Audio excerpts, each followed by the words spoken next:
will arrive shortly on platform number 3. Surprises ആർക്കാ ഇഷ്ടമില്ലാത്തത് അല്ലേ? എനിക്ക് വളരെയധികം ഇഷ്ടമുള്ളൊരു കാര്യമാണ് surprises. But fortunately or unfortunately എനിക്ക് അത്രയധികം സർപ്രൈസസ് എൻ്റെ ലൈഫിൽ കിട്ടിയിട്ടില്ല. ഇപ്പോൾ എനിക്ക് കിട്ടാത്തത് കൊണ്ടാണോ ഈ കിട്ടാത്ത മുന്തിരി പുളിക്കുന്നത് കൊണ്ടാണോ എന്നറിയില്ല.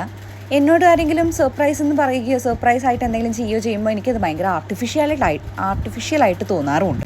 അപ്പോൾ ഇത് ഞാൻ എൻ്റെ അപ്പയ്ക്ക് ഒരു സർപ്രൈസ് കൊടുത്തതാണ്. On his birthday. It was yesterday. രാവിലെ തന്നെ കാലിക്കട്ടിൽ നിന്ന് തൃശ്ശൂർക്കുള്ള വന്ദേ ഭാരത് പിടിച്ചു. അവിടെ ചെന്ന് ആറമാറിൽ നിന്ന് ഒരു ബൊക്കയും മേടിച്ച് വീട്ടിൽ ചെന്ന് വെയിറ്റിംഗ്.